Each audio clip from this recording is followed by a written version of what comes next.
Assalamualaikum warahmatullahi wabarakatuh. Pada kesempatan kali ini kita akan melanjutkan pembahasan fisika dasar 2. Bagian atau topik kita adalah hukum kedua termodinamika. Pada pembahasan yang lalu kita sudah meninjau tentang hukum pertama termodinamika atau juga sering disebut atau kita kenal dengan hukum konservasi energi untuk sebuah sistem tertutup.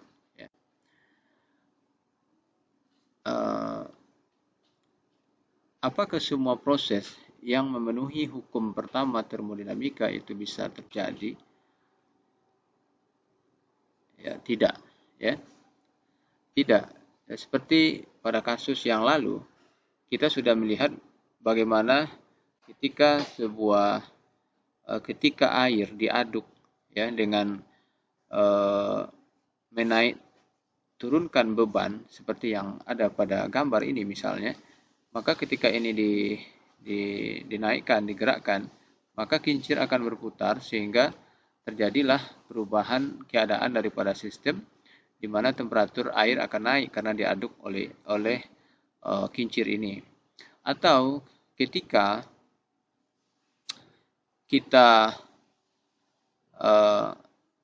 lewati kawat ini dengan arus listrik, maka ketika kawat ini kita letakkan di dalam air, maka air kita akan mengalami perubahan keadaan di mana temperaturnya akan naik.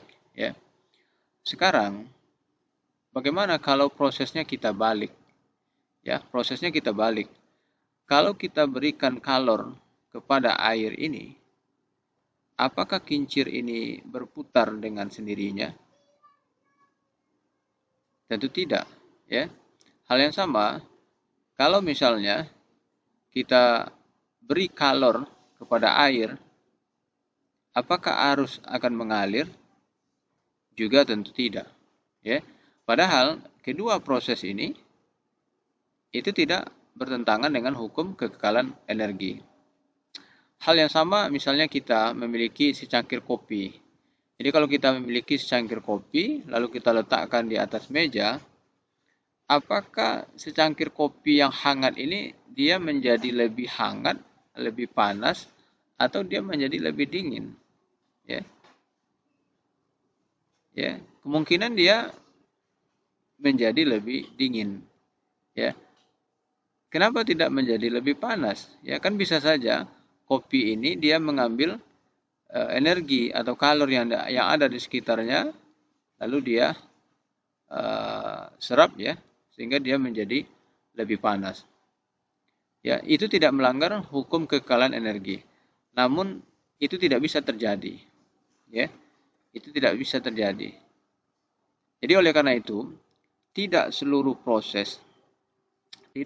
proses yang ya memenuhi hukum pertama termodinamika itu bisa berlangsung. Ya, itu bisa berlangsung.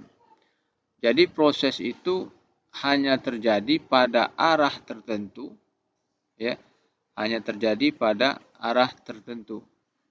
Dan hukum termodinamika pertama tidak membatasi ini, ya, tidak membatasi ini. Lalu bagaimana agar sebuah proses itu bisa terjadi secara berkelanjutan? Maka haruslah memenuhi hukum pertama dan hukum kedua termodinamika. Ya, jadi hukum pertama termodinamika itu tidak mengatur ya, tidak mengatur arah daripada proses yang mungkin. Ya. Jadi kalau kita boleh menyimpulkan terkait dengan hukum kedua, jadi hukum kedua itu dapat kita gunakan untuk mengidentifikasi arah daripada sebuah proses. Ya. Kemudian apalagi hukum kedua itu menegaskan bahwa energi itu memiliki kualitas dan kuantitas. Kalau hukum pertama itu hanya berkaitan dengan jumlah energi dan transformasi energi dari satu bentuk ke bentuk lain tanpa memperhatikan kualitas. Sedangkan hukum kedua itu menyediakan sarana yang diperlukan untuk menentukan kualitas serta tingkat degradasi energi selama proses, ya. Jadi dari hukum kedua nanti muncul istilah efisiensi, ya. Muncul istilah efisiensi, itu adalah kualitas, ya. Itu adalah sebuah kualitas daripada proses perubahan atau transformasi energi, dan itu tidak diberikan oleh hukum pertama. Kemudian hukum kedua juga digunakan untuk menentukan batas-batas teoritis, ya, untuk sistem rekayasa. Jadi misalnya mesin panas, ya, lemari es dan lain sebagainya. Itu bisa digunakan, ya, bisa menggunakan hukum kedua. Oke. Ketika kita mengenal hukum kedua, nanti akan ada istilah tandon, ya, tandon. Apa yang dimaksud dengan tandon? Tandon adalah sebuah benda dengan kapasitas energi termal yang relatif besar yang dapat menyediakan atau menyerap, ya, jumlah kalor tanpa menyerap atau melepaskan, ya, kalor tanpa mengalami perubahan suhu. Ya, ini disebut dengan tandon. Jadi bisa air laut, bisa danau, ya. Betapa banyak buangan ke laut atau danau, tetapi temperaturnya kan tidak mengalami perubahan yang signifikan. Berarti kalau demikian danau, air laut, itu sungai, atmosfer juga berapa banyak pembuangan AC ke atmosfer, tapi temperaturnya kan tidak mengalami perubahan yang signifikan. Maka kita katakan atmosfer, laut, sungai itu adalah tandon, ya. Atau kalau di pabrik, tungku misalnya, tungku itu bisa juga kita katakan sebagai tandon, ya. Kan dia melepaskan kalor dalam jumlah yang besar, tapi kan temperaturnya relatif konstan, ya. Maka tungku bisa kita katakan tandon. Jadi nanti kita akan melihat ada dua tandon dingin dan tandon panas, ya. Tandon dingin dan tandon panas. Tandon panas itu menjadi sumber kalor, sedangkan tandon dingin adalah tempat pembuangan kalor. Pada hukum pertama, ketika kita mempelajari hukum pertama, kita sudah melihat bagaimana begitu mudahnya usaha itu diubah menjadi panas. Jadi ketika kincir, ya, ketika kincir kita putar, ya, ketika kincir kita putar, maka temperatur air akan naik, ya. Namun, ya, ketika kita berikan kalor ke dalam air ini kita panaskan, kincirnya kan tidak mutar, ya. Jadi untuk merubah usaha, ini kan usaha, ya, usaha mekanik menjadi kalor itu relatif mudah. Namun ketika kalor, ya, ingin kita rubah menjadi usaha, itu tidak mudah, ya, itu tidak mudah, ya. Nah, di sini kita memerlukan yang kita sebut dia dengan mesin kalor, ya. Di sini kita memerlukan mesin kalor, yaitu mesin atau alat untuk mengkonversi kalor menjadi usaha, ya. Jadi kita menyerap atau menerima kalor dari sumber atau tandon yang bersuhu tinggi, ya, itu bisa energi matahari, bisa bahan bakar, ya, bisa juga reaktor nuklir. Kemudian mengkonversi kalor ini menjadi usaha, ya, menjadi usaha. Biasanya kan dalam bentuk poros berputar, ya, bisa ke generator atau apa gitu, ya, menjadi usaha. Kemudian setelah dia mengkonversi kalor ini menjadi usaha, sebagiannya itu akan dibuang, ya, dibuang melalui tandon dingin, ya. Dan ini prosesnya berulang membentuk sebuah siklus, ya, membentuk sebuah siklus. Di sini pada mesin kalor ini biasanya melibatkan fluida yang kita sebut dia dengan fluida kerja atau cairan, ya, cairan. Jadi mesin panas dan perangkat siklik, perangkat yang bekerja dalam sebuah siklus biasanya melibatkan cairan, ya, yang Q atau darinya panas dipindahkan saat menjalani sebuah siklus cairan ini yang kita sebut dia dengan fluida kerja. Ya, jadi ada kalor, ada tandon bersuhu tinggi, kalornya kita serap di sini ya, kalor masuk.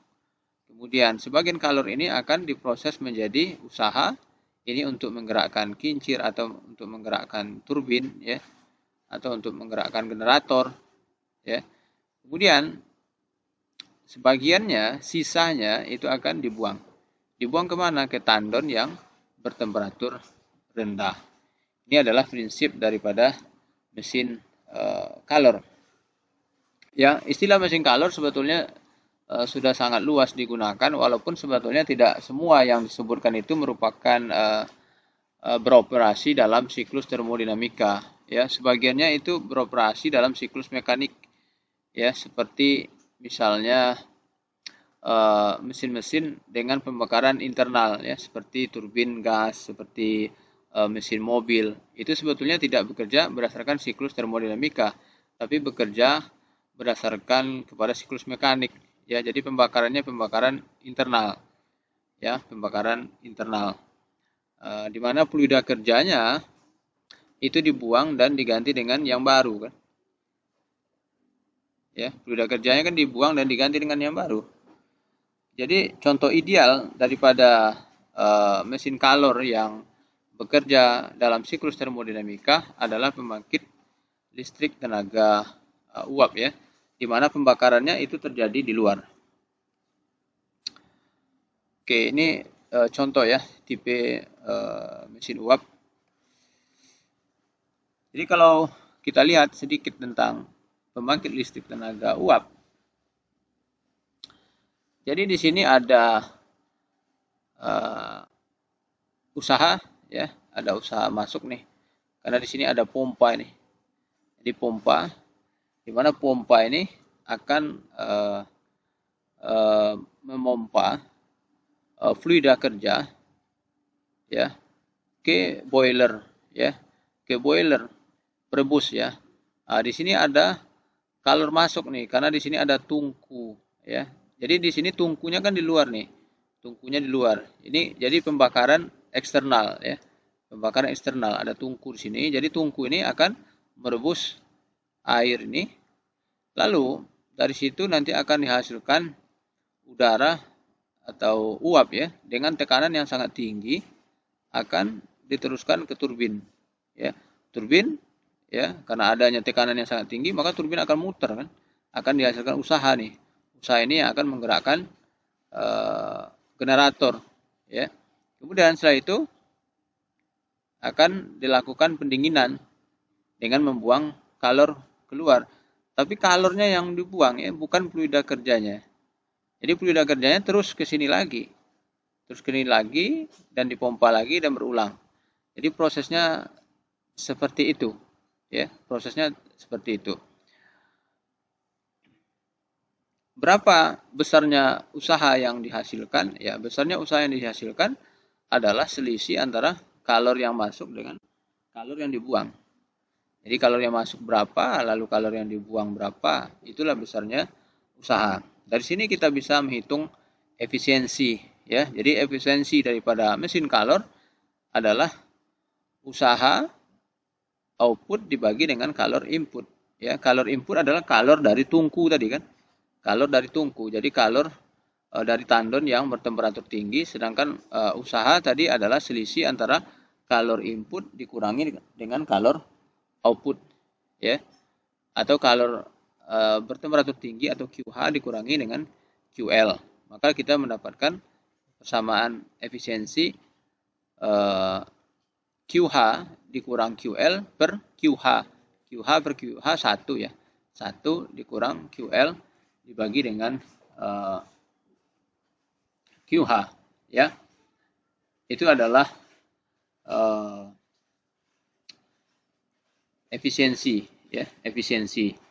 Jadi kalau kita misalnya kita punya kalor yang dimasukkan misalnya 500 Joule misalnya, lalu kita buang kalornya 200 Joule, atau usaha misalnya dihasilkan 200 Joule, maka besarnya efisiensi berarti 200/500 ya, atau sekitar 40% ya. Nah, jadi demikian prinsip daripada mesin kalor. Lalu untuk apa kita memperbaiki atau meningkatkan efisiensi? Jadi kalau kita membangun sebuah mesin, pasti kita ingin efisiensinya tinggi. Yang pertama, mengurangi konsumsi bahan bakar.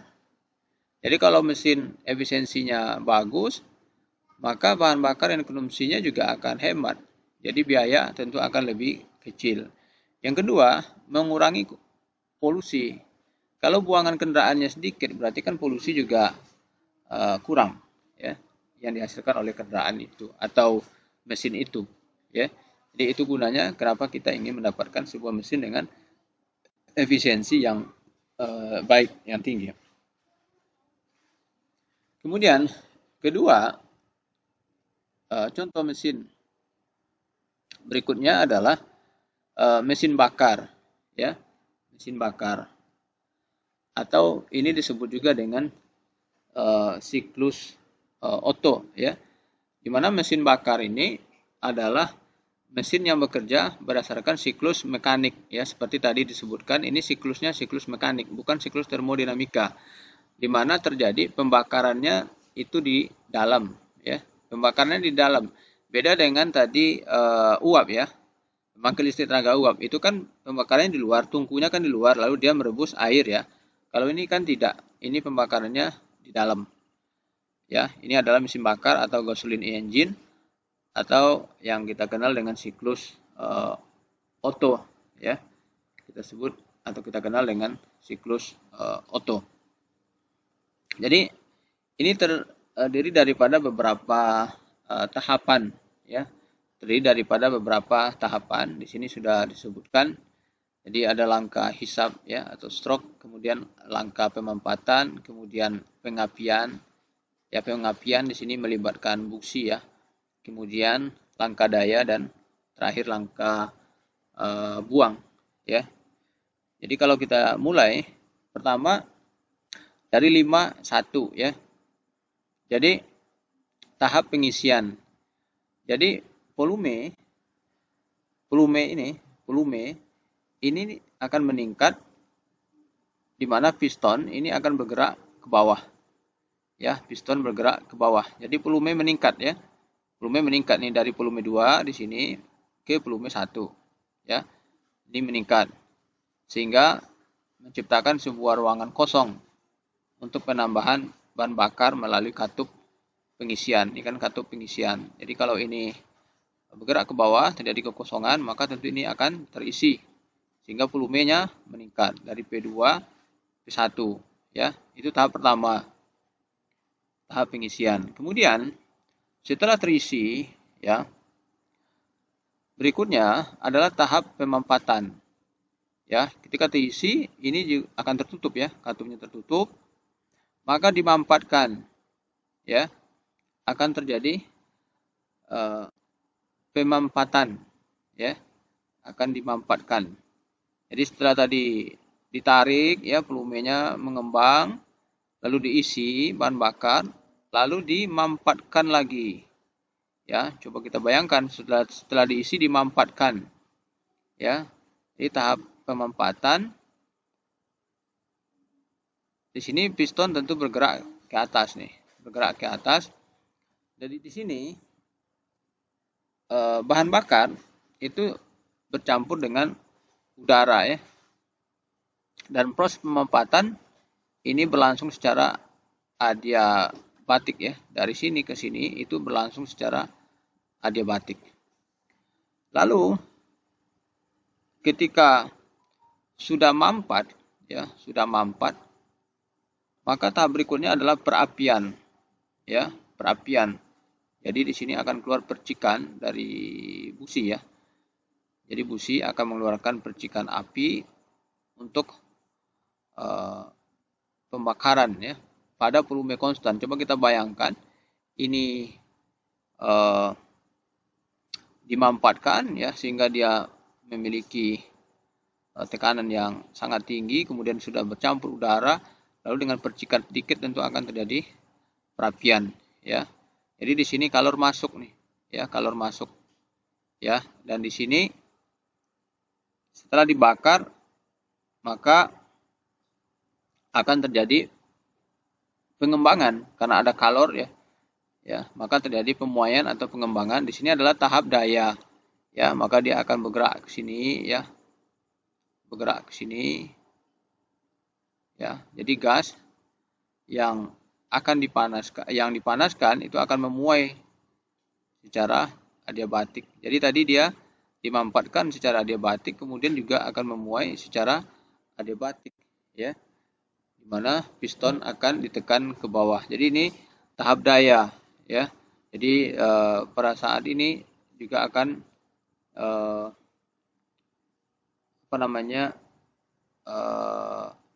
karena pistonnya bergerak ke bawah sehingga akan ada daya yang dihasilkan ya untuk melakukan usaha. Oke, kemudian setelah terjadi pemuaian, sisa daripada daya yang dihasilkan itu akan dibuang ya. Jadi dibuang di sini. Dibuang, ini tahap pembuangan di mana katup udara ya, di sini ya kita lihat ya. Katup udaranya akan terbuka dan campuran digerakkan pada volume konstan. Kemudian kembali ke sini ya. Itu tahapannya. Jadi pertama tadi dibuka katupnya dan ini di volumenya bertambah karena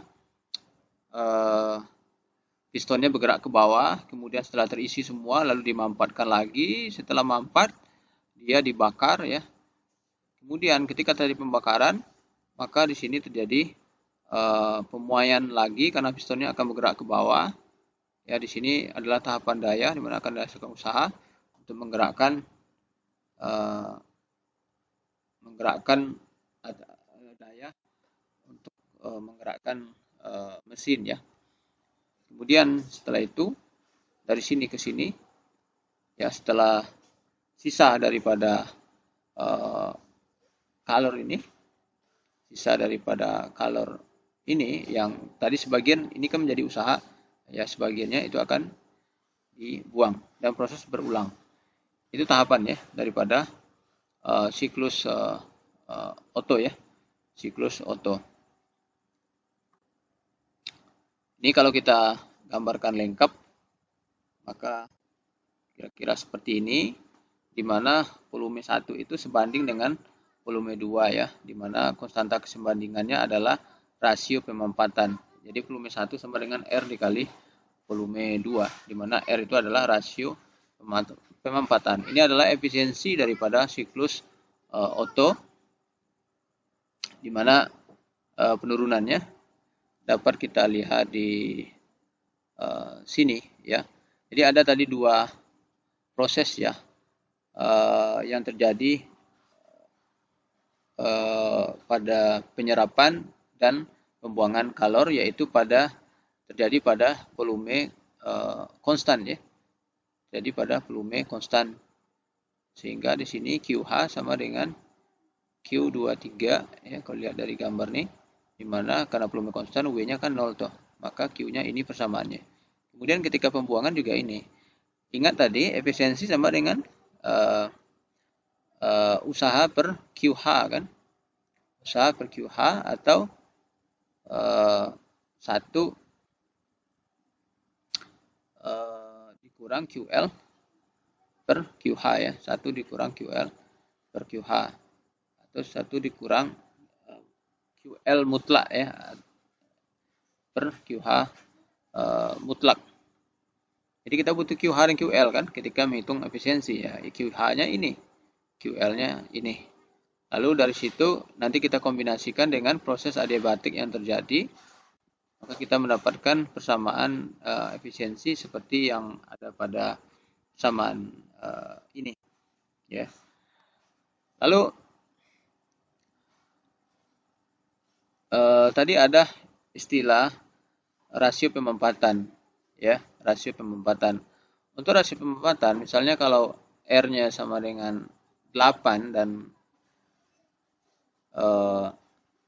gamanya 1,4 misalnya ya, ini kan ini udara ya, maka untuk TH 1800 dan TL 50, maka efisiensi mesin ideal itu sekitar 56%, sedangkan mesin real itu efisiensinya sekitar 35%.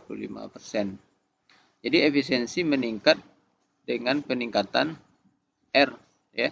Efisiensi akan meningkat dengan peningkatan R. Ini bisa kita lihat dari sini. Ya, dari gambar ini. Ya, jadi efisiensi meningkat dengan peningkatan R, tetapi harus kita ingat T2 juga akan meningkat ya. T2 atau TH ya. TH juga akan meningkat. Nah, jika mesin beroperasi pada T yang tinggi, maka campuran tadi bahan bakar udara ya, itu akan terbakar tanpa percikan api. Jadi belum sampai pada pemempatan yang maksimum, di mana tadi busi berperan. Ya, kalau T-nya terlalu tinggi, maka nanti dia akan terjadi pembakaran sendiri. Ya, sehingga ini yang kita sebut dengan istilah perapian ya, yang akan terdengar bunyi letupan atau ketukan ya pada mesin ya.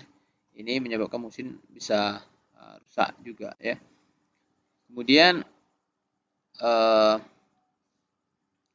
ini adalah rasio pemempatan dalam kaitannya dengan oktan ya.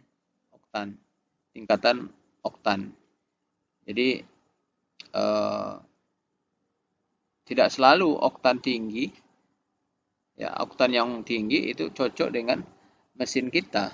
Kita juga harus mempertimbangkan rasio pemempatannya. Jadi misalnya ini 8/1 ya, oktannya minimum 87, maksimum 92 gitu ya. Dan seterusnya. Oke. Ini perbandingan antara siklus Otto teoritis dan real ya. Kemudian berikutnya mesin diesel ya. Mesin diesel. Mesin diesel adalah mesin yang pengapian itu melalui pemempatan, bukan percikan api ya. Jadi hanya udara yang dibiarkan masuk dan bahan bakar disemprotkan ke silinder pada tekanan tinggi ketika pemempatan selesai terjadi. Dan terjadi pengapian tanpa percikan api. Kalau tadi pada siklus Otto itu kan pada siklus Otto itu perapian itu kan dengan bantuan busi ya. Kalau pada mesin diesel ini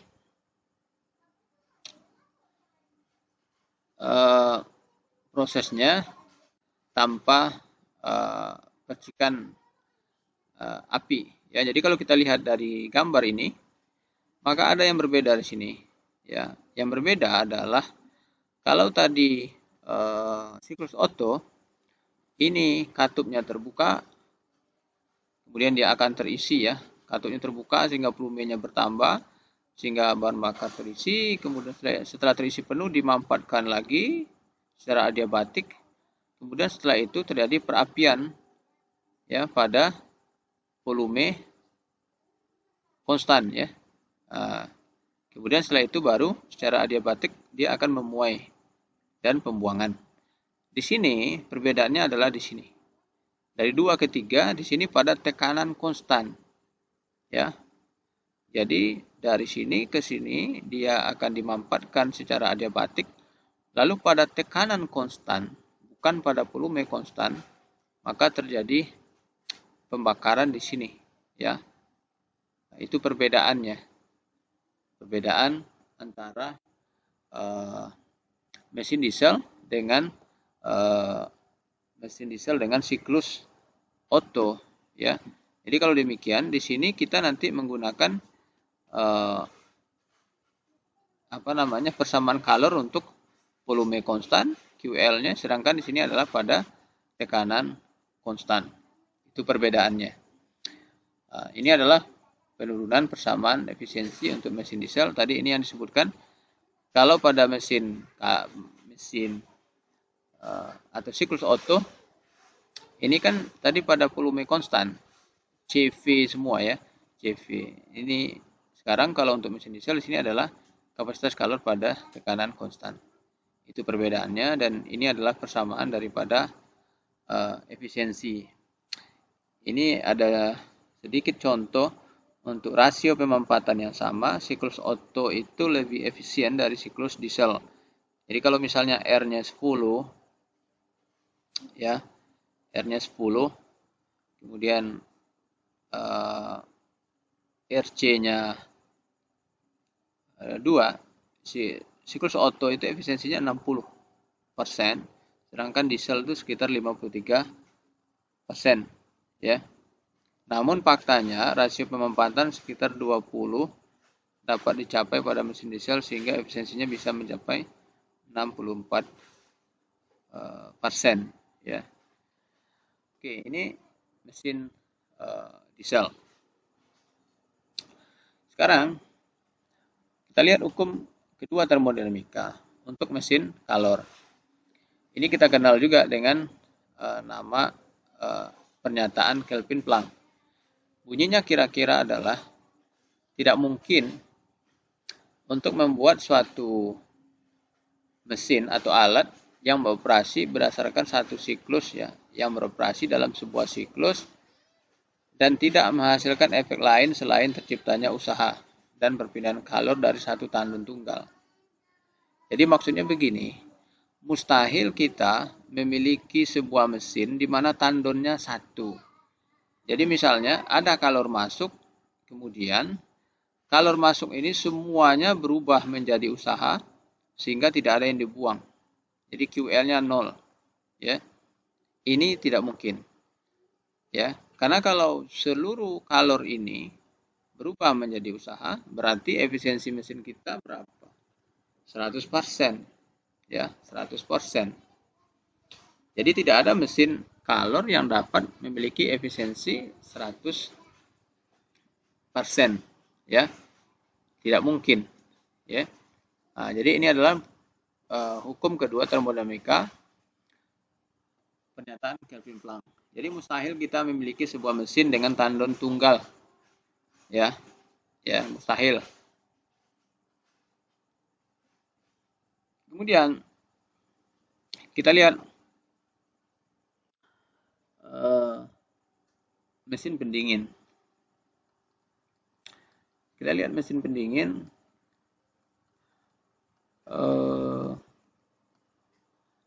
Di sini contohnya yang pertama adalah kulkas, ya. Contohnya adalah kulkas. Jadi kulkas atau mesin pendingin ini adalah kebalikan daripada mesin kalor, ya. Ini kebalikan daripada mesin kalor. Kalau mesin kalor, mesin kalor kita menyerap kalor untuk menghasilkan usaha, ya, untuk menghasilkan usaha, kemudian membuang kalor pada tandon dingin, ya. Pada kulkas kita ingin mempertahankan, ya, temperatur yang rendah di dalam kulkas, ya. Jadi kita ingin membuang kalor yang ada di dalam kulkas itu keluar, ya. Namun temperatur di dalam kulkas, ya, temperatur di dalam kulkas itu kan lebih dingin daripada temperatur yang ada di luar kulkas.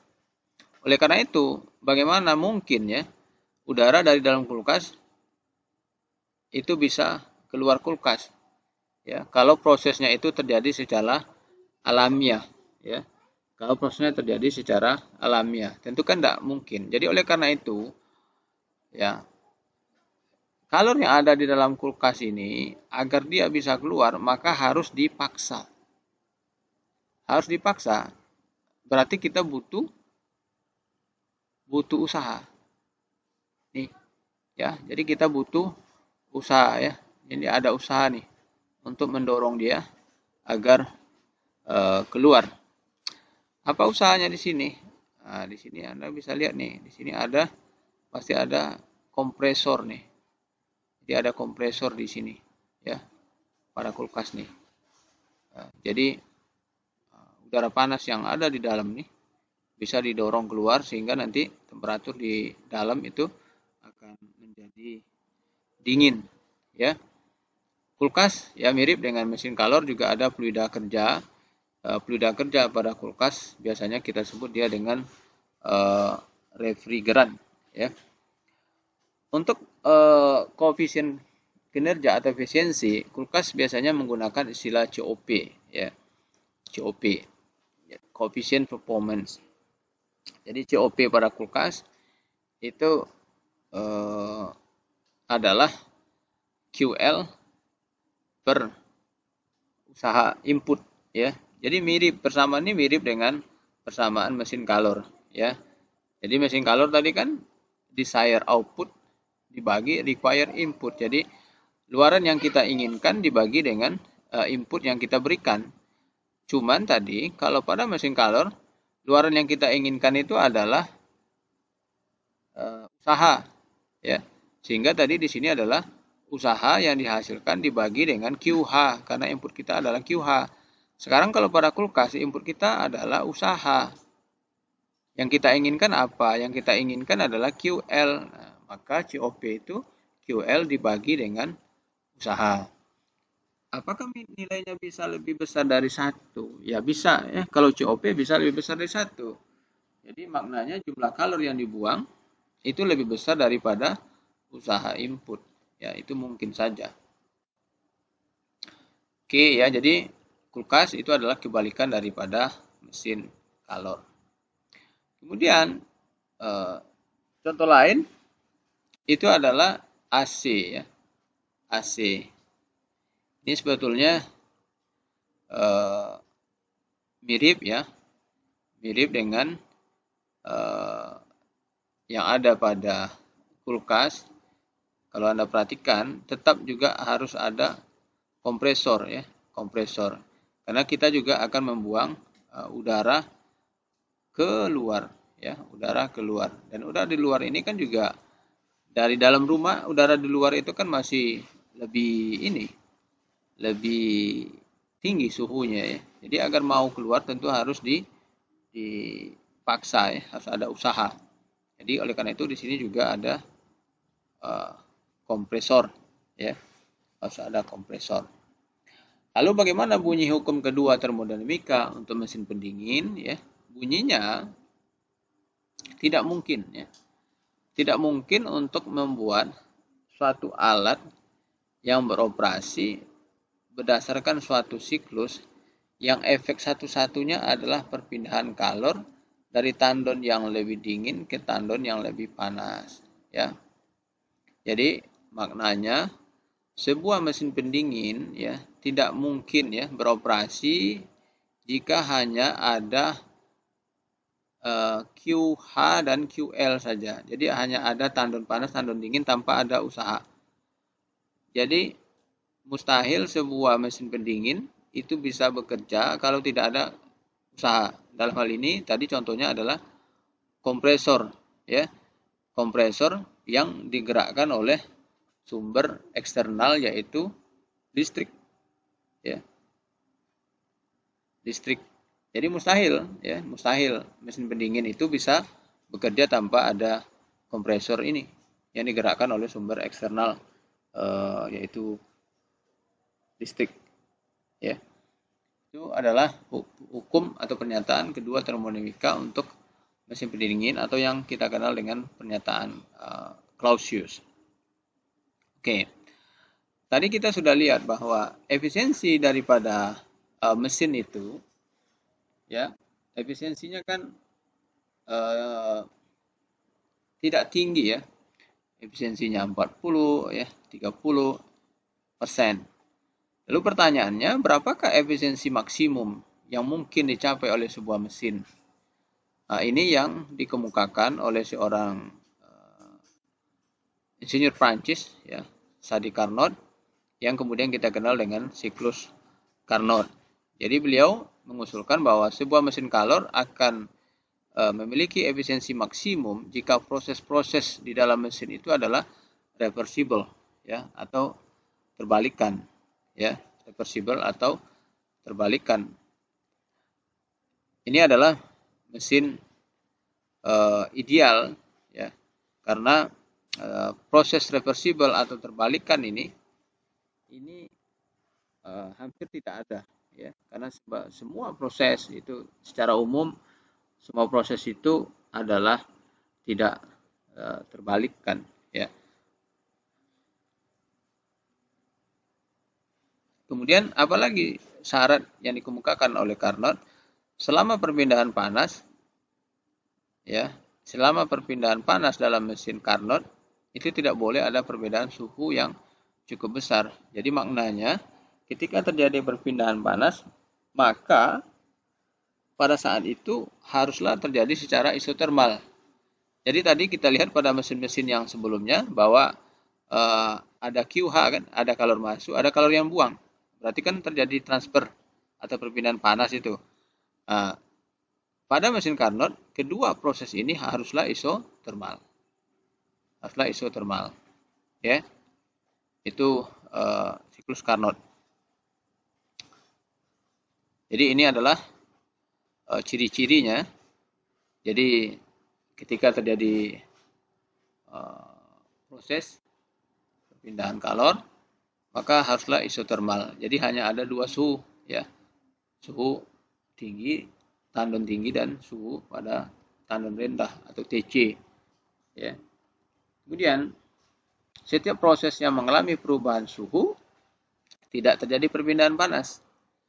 Kalau dia terjadi perpindahan panas, haruslah isotermal. Kalau mengalami perubahan suhu, maka prosesnya haruslah adiabatik. Ya, prosesnya harus adiabatik. Jadi kalau kita lihat berikut adalah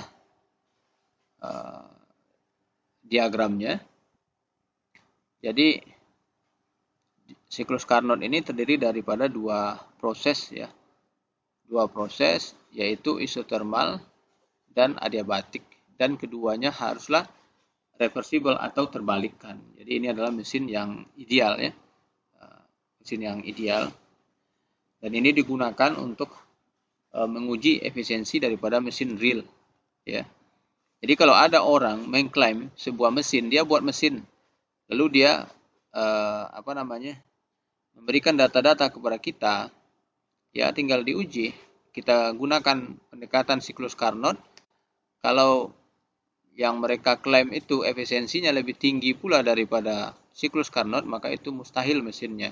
Karena tidak ada mesin yang bisa mencapai efisiensi sama atau lebih tinggi daripada siklus Carnot. Karena ini adalah siklus teoritik.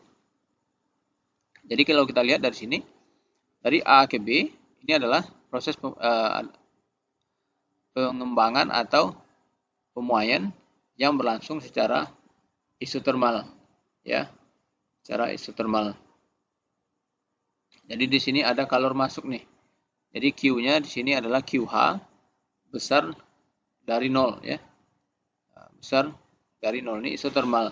Berarti usaha di sini juga besar dari 0. Kemudian dari B ke C ini adalah proses pengembangan. Anda bisa lihat dari sini, ya. Kenapa dikatakan pengembangan? Ini kan volumenya nambah nih. Dari A ke B kan volumenya bertambah, dari B ke C juga bertambah, ya. Jadi dari B ke C ini adalah proses pengembangan adiabatik, ya. Proses pengembangan adiabatik. Maka di sini di B ke C ini Q-nya sama dengan 0, ya. Q sama dengan 0. Kemudian W-nya besar dari 0. Kemudian berikutnya dari C ke D, ya. C ke D ini isotermal, ya, isotermal lagi. Tapi pemampatan kan volumenya berkurang nih. Pemampatan, ya, pemampatan isotermal. Di sini Q-nya sama dengan QC atau QL di sini, ya. Q sama dengan QL kecil dari 0 ya, negatif ya. Tandanya negatif karena dibuang kan. Jadi W-nya kecil dari 0. Kemudian dari D ke A ini adalah pemempatan adiabatik ya, pemempatan adiabatik di mana Q-nya sama dengan 0 dan W-nya kecil dari 0 ya. Jadi ini prosesnya. Dari sini kita bisa menghitung efisiensi ya. Tinggal kita gunakan persamaan yang sudah kita lihat pada slide yang sebelumnya pada hukum pertama termodinamika ya. Tadi kan pengembangan isotermal yang A ke B ya, di mana W-nya ya W isotermal. Kemudian pengembangan adiabatik ya, pengembangan adiabatik, maka W-nya adalah W adiabatik, sedangkan Q-nya 0 situ ya. Ya, jadi kita tinggal menggunakan persamaan yang sudah kita kenal sebelumnya. Lalu dari sini terlihat nih, untuk pengembangan adiabatik dan pemempatan adiabatik ini kan saling meniadakan ya, saling meniadakan nih. Kalau Anda perhatikan, ini saling meniadakan nih. Maka kalau demikian, berarti W total yang kita miliki hanya dari isotermal ya. Lalu dari sini kita bisa menghubungkannya dengan persamaan adiabatik nih. Ya, persamaan adiabatik dibagi aja. Ya, dibagi, maka kita tinggal perbandingan ini PB per PA sama dengan PC per PD. Lalu masukkan ke persamaan yang sebelumnya. Ke usaha total ini maksudnya. Ya, maka dari sini kita bisa mendapatkan berapa besarnya usaha total. Dan dari sini kita bisa menghitung efisiensi. Di mana kita udah lihat sebelumnya besarnya efisiensi sama dengan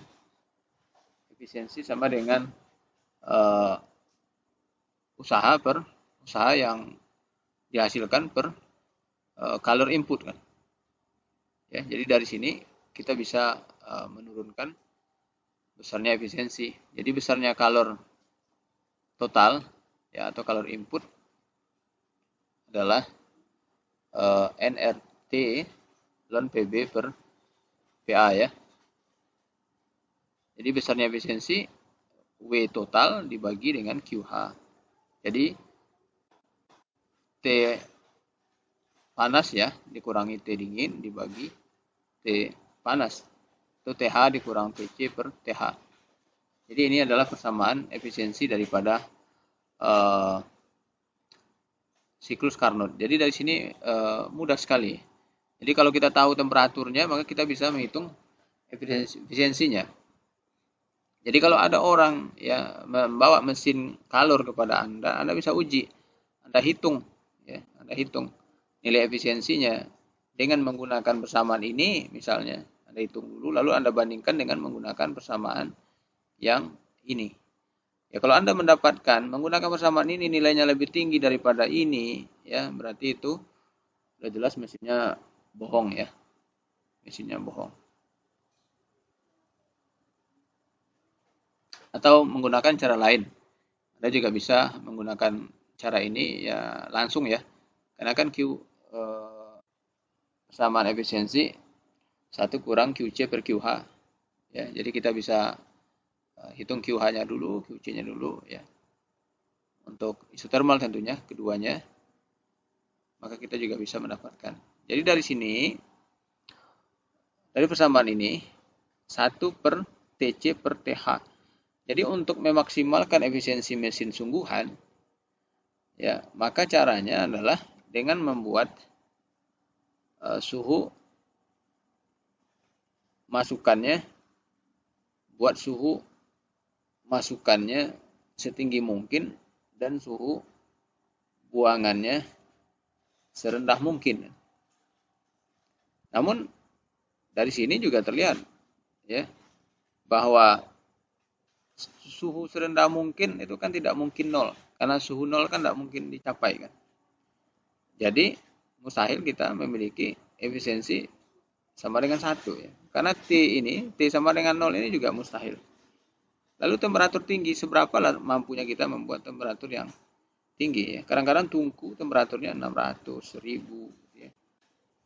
Jadi oleh karena itu efisiensi juga mustahil untuk dicapai nilainya sama dengan 1 ya. Walaupun dari mesin Carnot sekalipun.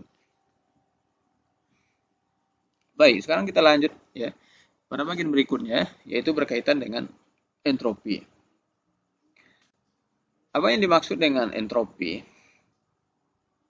Entropi boleh kita katakan adalah ukuran kuantitatif daripada ketidakberaturan.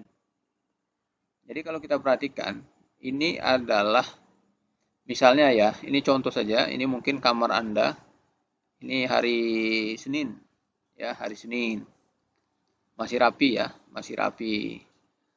Lalu tanpa Anda sadari, hari Sabtu kamarnya udah seperti ini, berantakan, ya, berantakan. Jadi pada hari Senin ini masih teratur nih, ya, masih teratur nih, entropinya kecil. Lalu pada hari Sabtu entropinya sudah naik seperti ini. Jadi secara spontan itu sistem itu dari teratur akan bergerak secara tidak teratur. Dari teratur bergerak menjadi tidak beraturan. Seperti ini. Ini secara spontan. Ya. Lalu bagaimana caranya agar dari sini berubah ke sini kembali? Ya, perlu usaha. Ya. Perlu energi. Ya, perlu energi. Perlu usaha. Ya. Mustahil nih, dari yang tidak rapi begini dia menjadi rapi sendiri, mustahil ya. Kalau kita ingin merapikan kembali, maka di situ dibutuhkan usaha ya. Jadi itu yang dimaksud dengan entropi. Jadi ukuran kuantitatif dari ketidakberaturan ya. Jadi banyak sekali proses ya yang berjalan secara alamiah itu meningkatkan ketidakberaturan seperti tadi disebutkan. Ketika kita menambahkan kalor, maka kita meningkatkan kecepatan molekul rata-rata. Jadi sebetulnya ketika kita memberikan kalor, kita meningkatkan keacakan atau ketidakberaturan daripada sistem ya. Jadi misalnya nih, kita masih punya es seperti ini. Ya, es seperti ini. Di sini keberaturannya kan maksimum nih. Beraturan. Jadi dalam kondisi ini entropinya minimal. Lalu kita beri kalor nih. Kita beri kalor ya, kita panaskan sehingga dia mencair. Ketika dia mencair atau bentuknya seperti ini, ya, maka pada saat ini keberaturannya minimum, entropinya maksimum. Jadi pemberian kalor itu akan meningkatkan, ya, pemberian kalor itu dapat meningkatkan entropi, ya, dapat meningkatkan entropi. Jadi entropi bisa juga kita katakan itu bisa untuk mengukur tingkat penyebaran spontan kalor, ya, atau seberapa banyak energi atau kalor yang tersebar dalam sebuah proses sebagai fungsi temperatur. Itu mungkin juga kita katakan demikian. Cuman untuk lebih mudahnya orang sering menggunakan entropi itu adalah ukuran kuantitatif dari ketidakberaturan. Ya.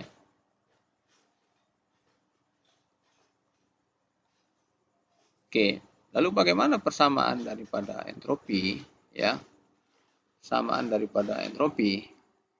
Ini kalau kita misalkan prosesnya isotermal atau T-nya konstan, maka besarnya persamaan entropi itu untuk proses reversible dan suhu konstan itu sama dengan Q per T. Ya. Jadi oleh karena itu, tadi di awal disebutkan bahwa entropi juga kadang dikatakan sebagai ukuran ya, atau berapa banyak energi yang tersebar atau kalori yang tersebar dalam sebuah proses sebagai fungsi temperatur. Jadi Q per T. Jadi perubahan entropi itu sama dengan Q per T. Ini jika prosesnya reversible dan suhunya konstan. Jika tidak, maka kita bisa melakukan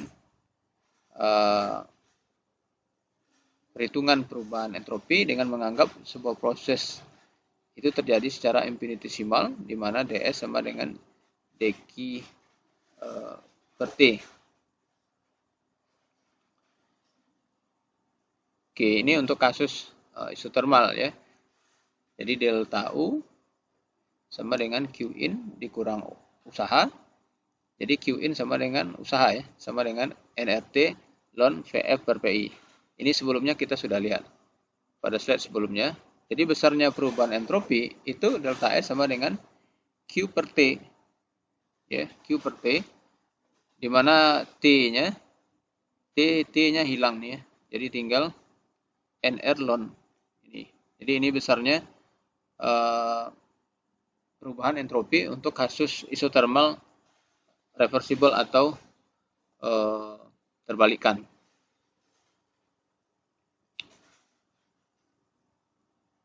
Kemudian karena persamaannya dq per T, lalu kalau prosesnya adiabatik, berarti perubahan entropinya tidak ada. Ya.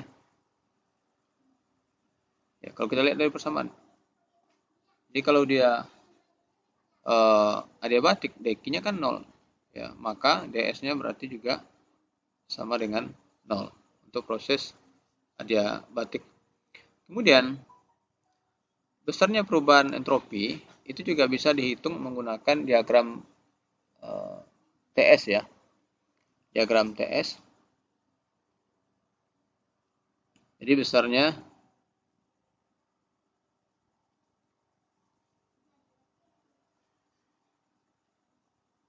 perubahan entropi itu bisa juga diamati dari diagram TS ya. Jadi sangat memungkinkan untuk menggambarkan diagram TS ya untuk sebuah proses reversible yang melibatkan transfer kalor. Jadi daerah yang di bawah kurva ini mewakili transfer kalor untuk sebuah proses reversible ya, yang di bawah itu memungkinkan. Ini adalah contohnya. Jadi misalnya dari 1 ke 2 ya, ini kan isothermal reversible. Jadi QH sama dengan TDS ya. QH sama dengan TDS. DS-nya kan S2 dikurang S1 ya. Kemudian 2, 3 adiabatik ya, adiabatik. Kalau adiabatik S-nya konstan. 3, 4 isothermal reversible lagi. T-nya kan TL ya. TL nih. Lihat sini TL, S4 kurang S3 ya. Dan seterusnya. Ini contohnya untuk diagram TS. Oke. Ini contoh soal untuk perhitungan entropi. Jadi air 50 kilo, suhunya 20 dicampur dengan air 50 kilo, suhunya 24. Jadi berapa besarnya perubahan entropi? Pertama, kita harus menghitung dulu berapa temperatur akhirnya. Hitung dulu temperatur akhirnya dengan asumsi kalori yang masuk sama dengan kalori yang keluar pastinya. Ya. Jadi kita gunakan persamaan ini, maka kita dapat temperatur akhirnya 22 derajat ya. 22 derajat. Di mana dq-nya 419 ya. Bisa Anda hitung ya. dq-nya 419 kJ. Lalu dari situ kita bisa gunakan persamaan daripada entropi. Ya, tentu perubahan entropi dialami oleh air dingin dan air yang hangat. Ya. Jadi air dingin dq per T, karena dia menyerap kalor pastinya ya positif ya, positif 419 tadi dibagi 294 ya, 294. Jadi positif 1428. Kemudian air hangat dq per T karena dia kehilangan kalor ya minus 419 ya dibagi 296 Kelvin ya 296 Kelvin.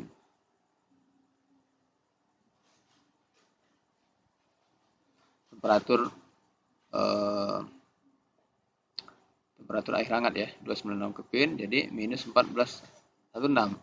Jadi dari sini kita bisa lihat nih perubahan entropi total itu sekitar 12 Joule per Kelvin, meningkat ya. Jadi air yang dingin itu entropinya, perubahan entropinya itu jauh lebih besar ya dari air yang hangat. Jadi oleh karena itu entropinya mengalami peningkatan sebesar 12 Joule per Kelvin. Oke, ini yang barusan kita lihat. Jadi entropi yang diperoleh oleh benda dingin itu selalu lebih besar ya dari entropi yang hilang dari benda hangat. Jadi entropi total itu selalu meningkat ketika panas mengalir dari objek yang lebih hangat ke yang lebih dingin dalam sistem yang terisolasi tentunya. Ini contoh lain daripada penggunaan persamaan. Kemudian kita lihat pernyataan hukum kedua yang tadi juga kita sudah sebutkan di awal. Pertama, entropi sistem terisolasi tidak pernah berkurang, jadi selalu meningkat. Ya, apakah itu konstan untuk proses reversibel atau meningkat untuk proses irreversibel. Dalam proses alami apapun, sejumlah energi itu menjadi tidak tersedia untuk melakukan pekerjaan yang bermanfaat. Kemudian proses alami cenderung bergerak ke arah atau ke kondisi dengan ketidakberaturan yang lebih besar. Jadi proses itu secara alami dia akan mengarah ke ketidakberaturan yang lebih besar. Kemudian ini pernyataan mesin kalor yang tadi kita sudah sebutkan di awal. Lalu hal yang terkait juga dengan mesin kalor, pertama efisiensi mesin kalor selalu kurang dari 1. Kemudian QC atau tandon dingin mustahil untuk mencapai nilai 0 kan. Oleh karena itu tidak ada mesin yang efisiensinya 100% atau mesin sempurna. Dan tidak ada mesin yang lebih efisien daripada mesin Carnot yang beroperasi di antara dua suhu. Lalu ini adalah pernyataan daripada mesin pendingin, pernyataan hukum kedua untuk mesin pendingin. Dan COP daripada lemari es mesin pendingin itu tidak pernah tanpa batas, dan Anda selalu harus menghubungkan kulkas Anda ke stop kontak karena mustahil sebuah kulkas bisa bekerja tanpa sebuah kompresor, dan itu bergantung kepada sumber energi eksternal. Baik, demikian penjelasan terkait dengan hukum kedua termodinamika. Mudah-mudahan bisa dipahami. Kalau ada pertanyaan silakan disampaikan ke email atau bisa juga ditulis di komen di bawah. Demikian, Assalamualaikum warahmatullahi wabarakatuh.